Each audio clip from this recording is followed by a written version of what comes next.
자, 여러분 반갑습니다. 자리구조 강의 시작하겠습니다. 자, 우리가 이제 리스트 구조에 대한 학습을 상당히 진행을 했습니다. 그래서 이제 리스트 구조를 가지고 활용하는 내용으로는 이제 몇 개 남지 않은 상황입니다. 자, 이번에는 이제 리스트 구조를 폴리노미얼을 표현하기 위한 활용의 사례로 이제 살펴보겠습니다. 폴리노미얼에 대한 이제 연산을 위해서 우리가 이제 앞에서도 살펴본 바가 있죠. 폴리노미얼 표현을 위한 어레이 구현 이런 형태를 살펴봤었는데, 이제 또 역시나 장단점이 있었잖아요. 그래서 이 폴리노미얼을 좀 더 메모리 효과적으로 구현하는 방법이 없을까를 고민하던 끝에 이제 이러한 리스트 구조를 활용해서 폴리노미얼을 구현하게 되면 상당히 공간 효율적으로, 메모리 공간 효율적으로 구현할 수 있는 장점이 있습니다. 그래서 일단 그러한 구체적인 내용을 한번 살펴보도록 하겠습니다. 자, 폴리노미얼은 이제 다항식이잖아요. 그래서 다항식이 이제 제너럴하게 이러한 형태로 표현할 수가 있죠. 텀이 몇 개인 거냐면 이제 m개 텀이죠. 얘가 이제 m 빼기 1, 개수가 m 빼기 1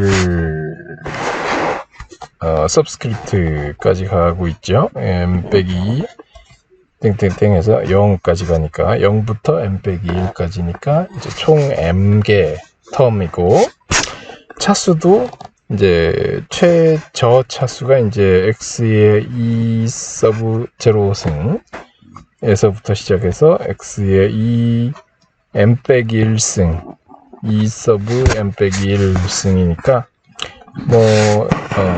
역시 이제 m개 항에 대해서 이제 2의 m 빼기 1 차수까지 이제 증가해서 표현할 수 있도록 한 제너럴한 형태의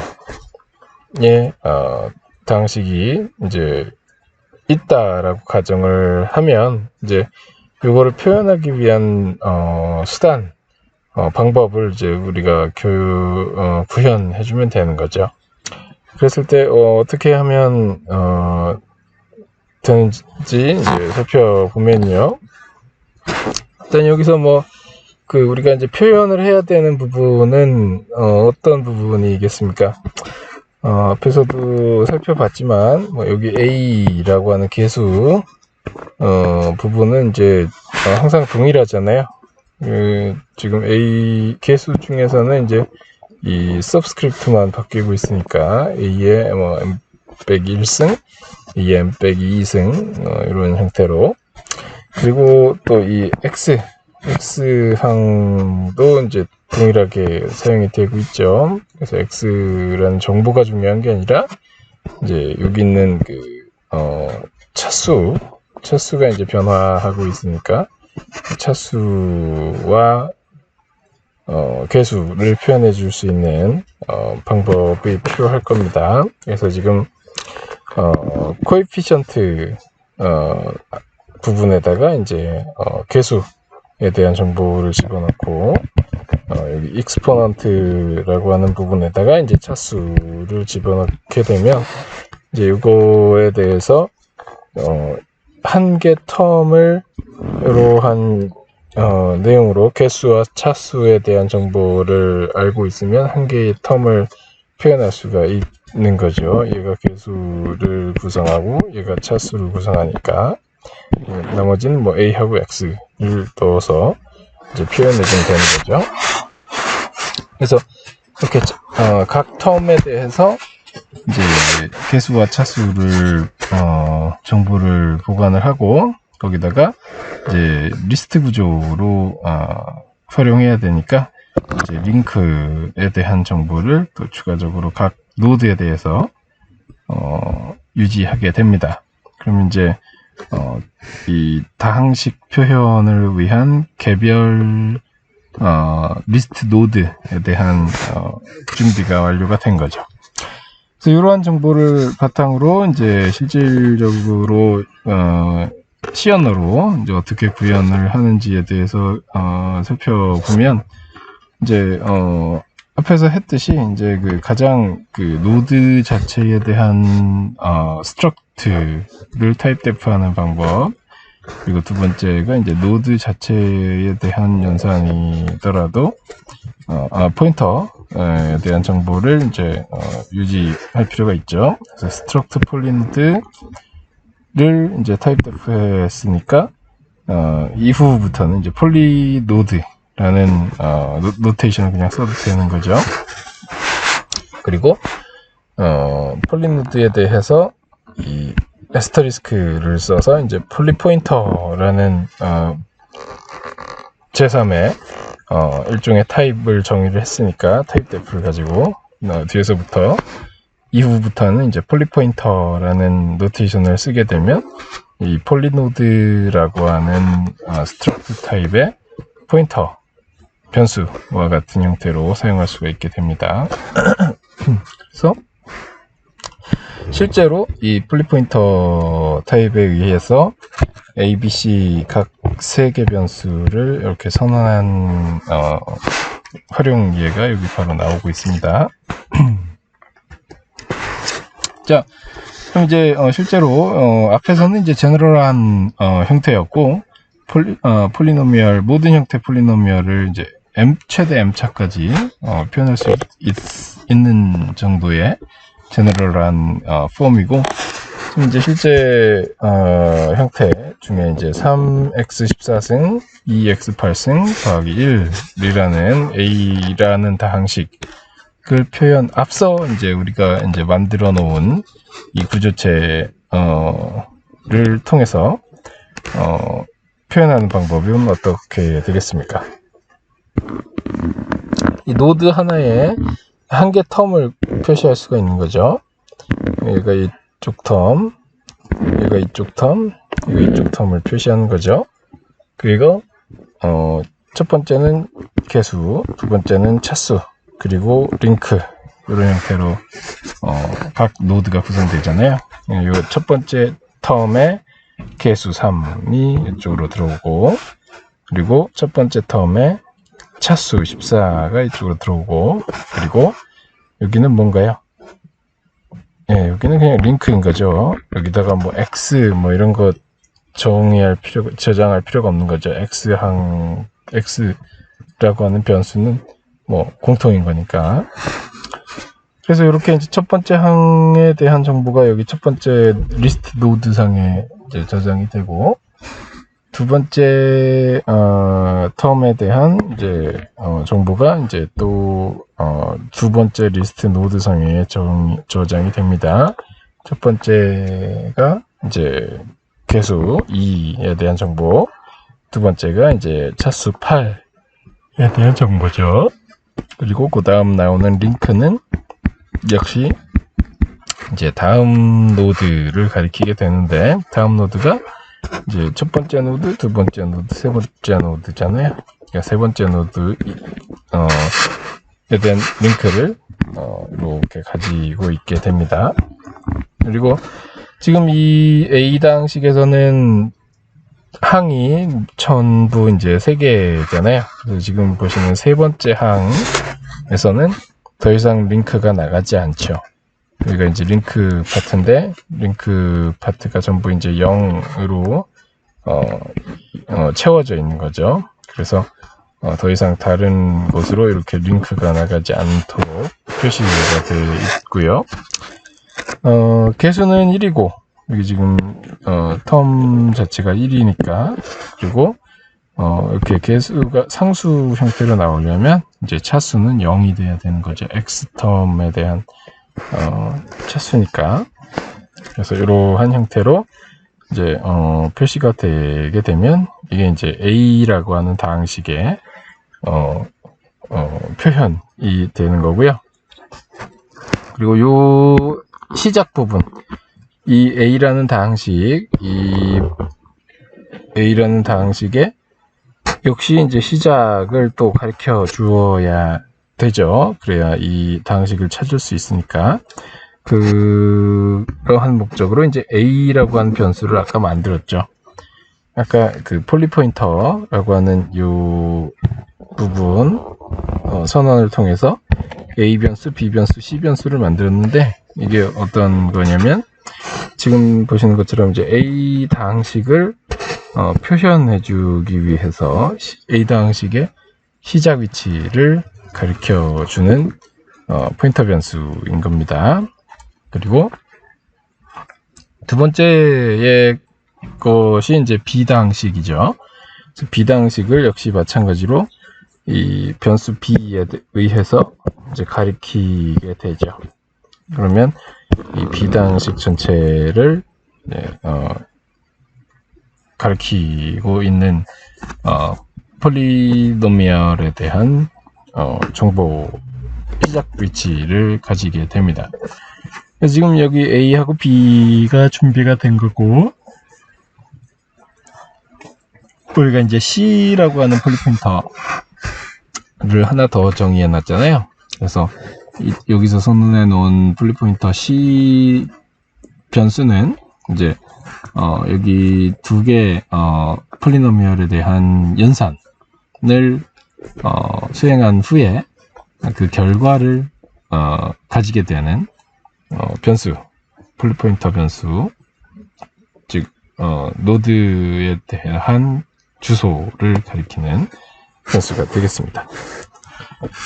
자, B항의 경우도 마찬가지고요. 지금 여기 개수하고 차수, 개수 8, 차수 14, 개수 3, 차수 10, 개수 10, 차수 6을 잘 적어 놨고요. 여기 링크 위치가 다음 노드를 이제 계속 이렇게 이제 불러 가리켜 주고 있습니다. 그래서 최종적으로는 널 위치, 널 값이 들어가도록 하고 있습니다. 자, 그러면 이제 여기 이러한 상황에서 이제 폴리노미얼의 덧셈을 어떻게 하면 되는가를 살펴보겠습니다. 자, 지금 보시는 것처럼 여기 지금 차수가 이제 같을 때 그리고 다를 때에 대해서 이제 처리 방법이 살짝 달라지는 거죠. 예를 들어서 차수가 이제 같은 항인 경우에는 서로 이제 개수들 간의 연산, 덧셈, 뺄셈, 곱셈, 나눗셈, 덧셈, 뺄셈을 해주죠. 그래서 이제 그 결과를 가지고 그 차수에 대한 표현을 해주게 되죠. 예를 들면 지금 첫 번째 항이 A 다항식과 B 다항식의 첫 번째 항이 전부 차수가 14로 동일하기 때문에 이 상황이죠. A의 엑스포넌트하고 B의 엑스포넌트가 동일한 상황인 경우에는 이제 얘들끼리 덧셈 애딩이니까 폴리노미얼 덧셈이니까 3 더하기 8 해서 이제 11이 이제 개수로 들어가는 14 차수의 항 하나가 이제 완성이 되는 거죠. 그리고 나머지의 경우는 여기 이제 8차, 그리고 여기는 10차, 그리고 여기는 0차, 6차니까 그 A의 익스포넌트 하고 B의 익스포넌트가 같지 않죠. 여기도 0하고 6으로 같지 않으니까 이때는 이제 다른 방법으로 이제 연산을 해주면 되는 거죠. 그래서 지금 자, 실제로 이제 이러한 형태로 이제 같을 때는 이제 그렇게 처리를 하면 되고요. 이제 다를 때는 어떻게 처리하는지에 대해서 이제 그 소스 코드를 같이 보면서 한번 좀 보겠습니다. 여기 지금 보시면 좀 전에 보셨듯이 이제 같을 때에 대한 처리는 이제 이미 설명했듯이 그 실제로 덧셈 연산을 해주면 됩니다. 그런데 이제 다를 경우 A 엑스포넌트와 B 엑스포넌트가 크기가 이제 뭐 예를 들면 B 쪽이 좀 더 큰 경우 아니면 A 쪽이 좀 더 큰 경우에 대해서 이제 각각의 케이스에서 이제 다른 어프로치를 해주면 되는 거죠. 뭐 복잡한 어프로치가 아닌 게 어떤 어프로치를 해주면 되나요? 차수가 큰 항을 이제 먼저 처리해주면 되는 거죠. 큰 항, 왜냐면 큰 항부터 다른 항, 차수가 작은 항으로 우리가 연산을 순서대로 해주고 있기 때문에 같았을 때는 뭐 같으니까 두 텀의 차수가 같으니까 뭐 뭘 먼저 한다 이런 게 의미가 없는 건데 이제 크기가 다를 경우에는 차수가 큰 쪽에 대한 처리를 먼저 해주게 되면 그 이하 차수에 대해서 계속적으로 처리하도록 이제 내려가면 되는 거니까 그때 이제 사용하면 되겠습니다. 자, 그리고 만약에 이제 그 A 쪽이 크다. 즉 케이스 1이죠. 이 케이스 1, 케이스 마이너스 1, 케이스 제로는 이제 이 앞에서 나오는 이 compare라고 하는 함수의 리턴 값이에요. 이 함수가 이제 각 이 두 개 아규먼트를 서로 비교해서 이제 0이나 마이너스 1이나 1 이 세 가지 값 중에 하나를 리턴한단 말이죠. 그래서 이 뭐 마이너스 1이 리턴됐다라는 의미는 이제 이런 의미다라는 거예요. A 쪽 엑스포넌트보다 B 쪽 엑스포넌트보다 더 큰 경우인 거죠. 이랬을 때는 이제 B 쪽의 엑스포넌트를 먼저 이제 넣어준다 그랬잖아요. 처리한다 그랬잖아요. 높은 차수.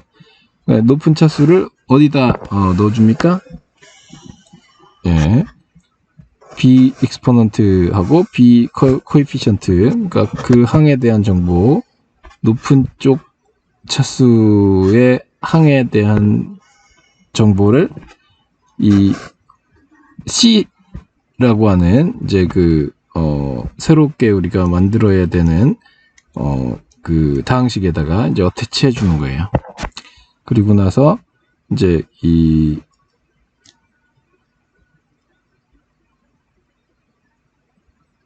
링크를 이제 조정을 하죠. 이 B는 뭐냐면 이제 우리가 요 높은 쪽 다항식 B 다항식에 대한 차수를 현재 차수를 뭐 요 정도 두 번째 항에 대한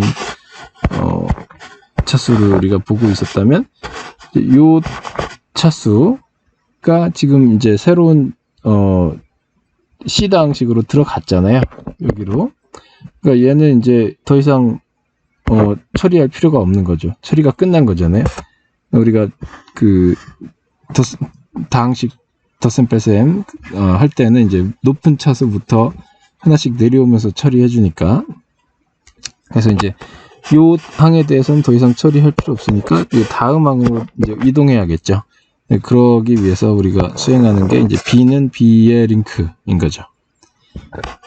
B의 링크가 이제 현재 여기가 B였을 때 B의 링크는 이제 요 화살표가 가리키는 위치 여기잖아요.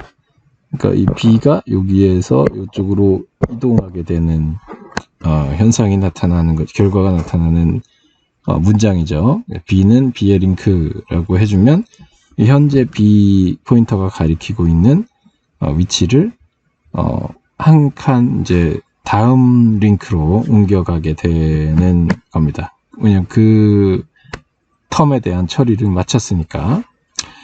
그리고 나서 이제 브레이크 해주도록 하는 문장이 되겠습니다. 그래서 각 케이스에 대해서 이렇게 매번 공통적으로 처리해 주면 되고요. A 쪽 익스포넌트가 더 크더라. 그러면 이제 A에 대한 A 쪽 익스포넌트와 A 쪽 코에피션트를 C 당식에 넣어주고, 마찬가지로 A 당식에 대해서도 이제 현재 처리한 텀에 대해서는 이제 다음에 또 처리하면 안 되니까 이렇게 옮겨줘야죠. A는 A의 링크라는 형태로. 예, 그래서 이렇게 하고 나면 이제 이런 동작을 계속적으로 반복하면 되는 거죠. 그래서 while문으로 A하고 B가 이제 무엇든지 텀이 존재할 때, A and B잖아요. 그러니까 이게 이제 A라는 다항식도 널이 아니어야 되고, B라는 포인터 값도 이제 널이 아닐 때, 두 개 다 널이 아닐 때만 이제 이렇게 계속적으로 돌아가게 됩니다. 이게 둘 다 널이 아니어야만 이제 돌아가도록 해놓은 이유는 왜 그렇게 했어요? 여기 이 함수 초반, 반복문 초반에서 이제 컴페어를 하잖아요. 그러니까 A 쪽 텀하고 B 쪽 텀이 반드시 무언가는 있어야 이제 크기 비교를 하는 거죠. 이제 아예 크기 비교를 할 수 없는 상황은 어떤 상황이냐면, 이제 A 쪽은 이제 텀이 한 3개밖에 안 되는데, B 쪽은 텀이 한 5개쯤 된다. 그래서 이렇게 이제 링크드 리스트로 연결이 되어 있는 상황이다. 그러면 이게 이제 얘가 A고 얘가 B인 거죠. 여기까지는 이제 다 이제 같이 처리를 할 수 있어요. 폴리 포인터 위치를 하나씩 이제 이동해 가면서. 근데 여기는 이제 서로 이제 뭐 비교할 게 없잖아요. 여기 아무것도 없으니까. 그래서 이런 부분들은 이제 그냥 이 뒷부분에서 따로 처리해 주면 되는 거죠. 요 반복문을 빠져나와서 이렇게 이제 양쪽 다 널이 아닌 경우는 이 while문 안에서 처리하는 거고, 이렇게 이제 둘 중에 하나가 아예 처리가 끝난 A 당식 또는 B 당식의 처리가 아예 한쪽이 다 끝난 경우, 일방적으로 다른 한 개 상식에 대한 텀만 남아 있는 경우에는 이제 이 while 룹을 지나서 이쪽에서 처리해 주면 된다 이거죠. 어떻게 처리하나요? 예, for문을 도르면서 그 남아 있는 당식들을 전부 그냥 C 당식에 어태치 해주면 되는 거죠.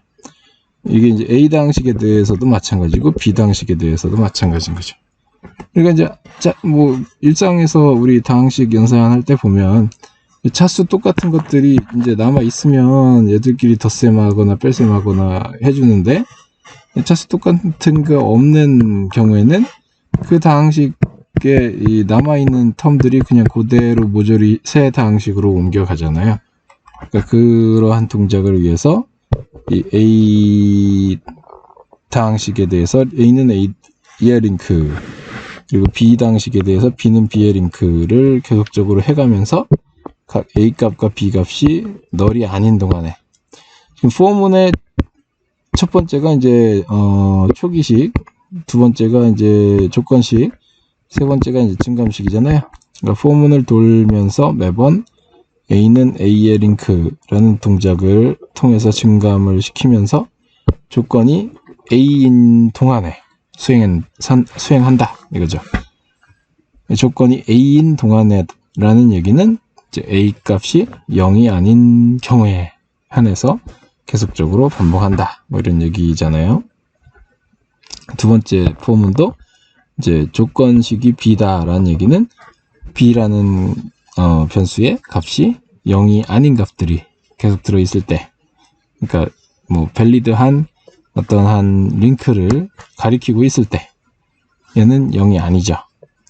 그리고 밸리드하지 않은, 즉 끝에 도달했을 때, 다항식의 끝에 도달했다 그러면 이제 널 값을 가리킬 테니까, 널 값이면 이제 0인 거니까 그때 이제 포문이 빠져나오게 되는 거죠. 그래서 이제 그렇게 하고 나면 이제 최종적으로 다항식 덧셈이 완료가 되는 거죠. 그래서 이제 함수 초기화, 메모리 초기화하고 리턴을 해주면 되겠습니다. 자, 이렇게 해서 이제 다항식의 덧셈을 이제 리스트 구조를 활용해서 이제 수행하는 경우를 살펴봤고요. 그러니까 이제 이러한 부분에 대해서 이제 나중에 이제 컴플렉시티 분석하는 기법을 학습을 하게 되면 이제 이러한 기법의 복잡도, 컴플렉시티가 어느 정도 되느냐 이런 거를 분석할 수가 있게 돼요. 간단히만 얘기 드리면 이 경우에 이제 m개 텀하고 n개 텀을 가지는 AB 방식을 이제 덧셈을 수행하는 거니까 그런 경우에 이제 n 플러스 n 개의 연산을 이제 수행하면 된다라는 형태로 오더 오브 n 플러스 n 정도의 복잡도를 가진다. 이렇게 분석을 할 수 있게 됩니다. 이런 부분은 나중에 우리가 조금 더 진도를 나가고 분석 방법을 챕터 1 쪽으로 돌아가서 다시 학습하기로 얘기를 했었습니다. 자, 오늘 강의는 이걸로 마치겠습니다. 수고 많으셨습니다.